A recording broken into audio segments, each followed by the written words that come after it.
What's up, heathens? How y'all doing? I'm the Godless Engineer, and I critically analyze apologist claims to give you the best arguments and information so that you can stand up and use your voice. Today, we're taking a look at a clip from The Line. If you would like to, please go down below to the description and find a link to The Line and to the live stream that this video clip is coming from. If you enjoyed the video, please consider subscribing to The Line. I host over on The Line at least twice a month, so I hope to see you over there. All right. Let's get on into the clip. If you're ready to fuck around and find out what this crazy ass caller's talking about today, then please stay tuned. Next, we're going to be going to Mark from Florida. What's up there, Mark? How you doing? Am I gonna get on or? Mark, can you turn us down back there? We're getting an echo. Sounds like you're underwater. Okay. John and David, how you doing? Much better. Thanks, Mark. Yeah, that was a painful call to listen to. Not you two, Alfred. Yeah. Well, talk to us, Mark. What's up? What do you make of all this? Well, I was just it has to do with that, but I've been watching this. Are you familiar with Tovia Singer, or the Rabbi? Is a YouTube channel. I'm sorry. What was the first name? Zacharias? No, Tovia Singer. He's a Jewish rabbi. Is a YouTube. I was going to say the name does ring a bell. I'm more familiar with like Philip Siegel, but no. Anyway, what's his deal? Popular YouTube channel, but he essentially blows up Christianity because he comes from a rabbi, gotcha. Jewish perspective. Gotcha. I wanted to see if you guys were familiar, but he makes some really great arguments about how the resurrection story couldn't have happened. One of them was being Jewish tradition. The three women visited him 3 days after he died and was put in the tomb. He says that would never happen. They anoint the body when it dies. They wouldn't go back 3 days later. And he says that kind of blows the whole thing right out of the water there. It's just kind of funny that Christians aren't aware of these things. Right. But Jewish scholars are the ones who like totally took the whole his trial, his execution, and the whole Barabbas thing. It's like they point out, this is clearly an allegory for Yom Kippur, and they point out all the ways like, that's not how trials work. You couldn't have the high priest be the prosecuting attorney because we don't even have prosecuting attorneys in Jewish law. They're just mistake after mistake. It's like, well, why didn't they just put him in jail until the weekend was over? It's like they get it wrong. Whoever Mark in quotes, who wrote that gospel, he clearly wasn't a Jew. He clearly wasn't living in Palestine or Jerusalem, because he makes mistake after mistake after mistake. And for the most part, Luke, when he writes his gospels, he repeats those mistakes. Whereas Matthew likes to take what Mark wrote and correct those mistakes whenever he could, including mistaken quotes of scriptures. So, yeah, absolutely. There's so much that Jewish scholars have to say that really blows the official story of Jesus out of the water. For sure. Yeah. It's just that, I hear you, David. I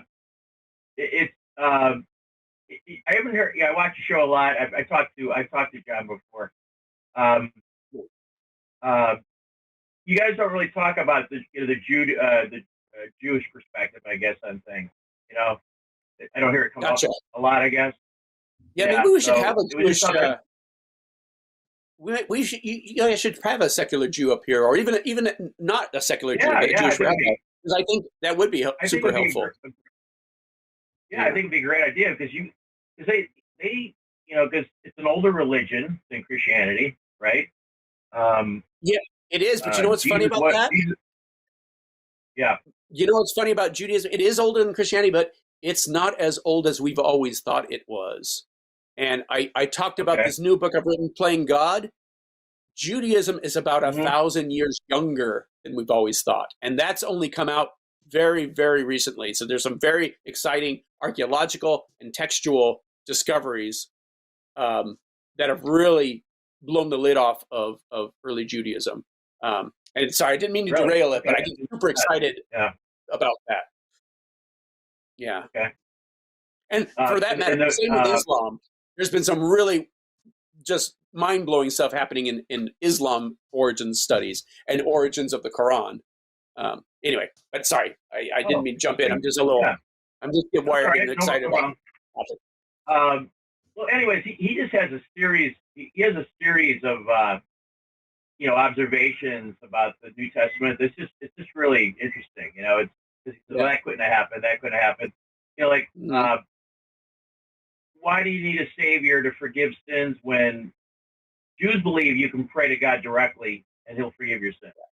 So why do you need a savior to come along later? It doesn't make any sense. It does. And nothing Jesus does in the Gospels amounts to blasphemy. I mean, the Bar Kokhba revolt, that was declaring himself to be the Messiah. Yeah, they did not have a problem with that at all. And if they did think it was blasphemy, why didn't they just pick up a bunch of rocks and stone him to death, just like Mosaic law says to do?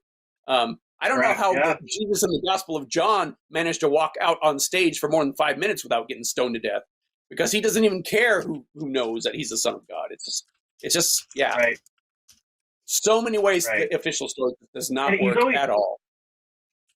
Yeah, and Jesus always alludes to his Jewish faith all the time, right? He's constantly talking about Moses' law and the Old Testament. Right. Yeah, not a jot or tittle be taken from the law. Yeah. What's that, baby girl? Right. And he said, I don't think Christians just aren't aware of this. Like he mentioned that Jews don't believe in an eternal hell. Afterlife.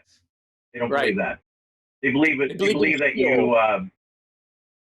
They believe that you're away from God for a year and you come back to God after a year. That's your hell, like a purgatory kind of thing. I think that's even a newer idea too. Yeah.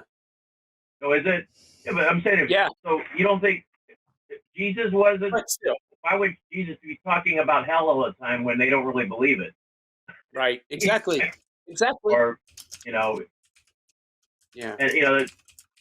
these Lord, I grew up Catholic, but I run across these Baptists, and there's a lot of fundamentalists down here.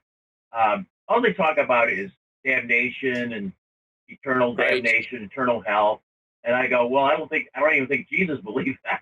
I don't know exactly. You know what's ironic about that, Mark? What's ironic about that is that belief in an afterlife that involved eternal punishment or a paradise that you go to. Those weren't even part of Judaism. They were part of Zoroastrianism, which was the granddaddy of all these Abrahamic religions. And the word paradise itself, the word paradise is a Persian word from Zoroastrianism. So when Jesus says you'll be with me together in paradise, he's quoting a Zoroastrian idea. So, it's just irony after irony, dog piles on each other when you look at this that way. Right.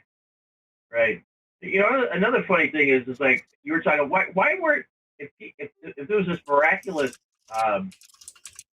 rabbi going around? Why didn't they write about him at that time? Why did they wait 60, 70, whatever they said, 100 years? It doesn't make any sense. It's just. And here's another thing: like if the Romans thought that this crucified rabbi had come back from the dead, you don't think they'd arrest everybody involved and crucify him again? Right. It's like and write about it. Right?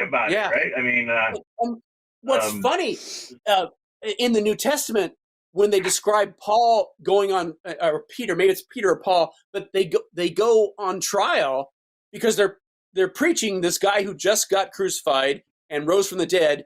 And what do the Romans say? They said, "Oh, we got to look at this," and they say, "It's some Jew thing. I don't know what they're talking about. Some crucified sage. They don't know what the hell they're talking about." It's like, don't get me started. Yeah. Well, I went to 12 years. I went to mass like twice a week. When you grow up Catholic, you go to mass. You go to Catholic school, you go to mass during school. And I was always, even when I was a kid, I was kind of skeptical, like said, Good on you. Good on you. I believed it way into my 20s, and it's like, I feel like such a chump in hindsight now. Yeah, well, when you start digging down, like, obviously you've been researching this for a long time, but it just starts falling apart. It doesn't make, there's so many holes in it that don't make any sense. And I was trying to tell Alfred that earlier. It doesn't matter what direction you come from, you start jumping into holes, and in finding plot holes in the story. Yeah, for sure. Mm-hmm. For sure. But anyway, you should check out. I just wanted to talk about that Tovia singer. He's a very bright guy. He's a bright man, but he doesn't believe any of the Christian stuff. And it might be some ammunition you guys could use on the show. That sounds great. That sounds great. Yeah, honestly, or maybe have him on as a guest or something. He's open to like talking to other people, and that's awesome. But he debates street preachers. Like he'll go to where like a street and he'll debate them, and he kind of embarrasses them. I would love that. He knows a lot about the New Testament. He knows a lot about the New Testament. You know what I mean? He studies the New Testament because he wants to expose it. You know what I mean? But anyway, that's all I had, guys. Mark, as we all heard from the last caller, Alfred, that's just a conspiracy theory because he's part of a minority group that is so small that he may have relevant degrees, but it really doesn't mean fucking shit. Okay. And his strong rhetoric is what puts me off. It's like, yeah. Thank you, Mark. That was a great call. I was gonna say, like, from my listening to him, that was a very painful listening to him talk. I don't know why you guys talked for as long as you did, but here's the thing, though. Your show. Here's the thing. I mean, it was painful, but it was a learning experience too. It gave us and it's like, of course, we're not going to agree on everything. He and I, me and John, there's things we disagree about. Sure, me and Richard Carrier, there's things we disagree about. But in general, you get, it's good to wrestle with these things, even if it's not to change his mind, it's to change other people's minds, or just put it out there.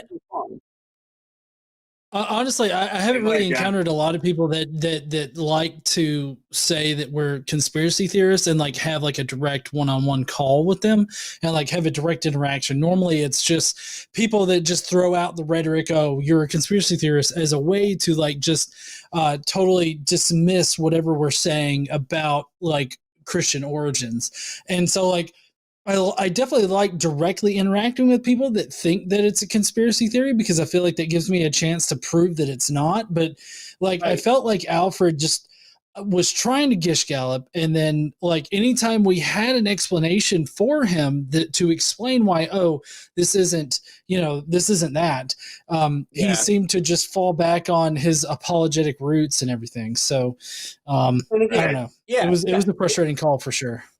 For sure, it was frustrating. But it's good to take calls like that because we may not reach the Alfred, but we're reaching to all the Alfred-like people out there who are saying, "Hey, that doesn't add up," And again, this guy Alfred, he at least knew he missaid it, but the Farrar hypothesis, the fact that he knew that thing was a thing, means that he's been looking into this, or at least listening to Christians who've been. It's like, if he keeps going through that, he may wind up on the other side. You never know. Right. I was a super douchey, judgmental Southern Baptist who would have been just like him, when I was back in the day. And it was from having debates like this with friends that one day I realized, wait, was I about to say something that was true, or was I just parroting what I was always taught? And that's why I'm an atheist today. So anytime you have an atheist.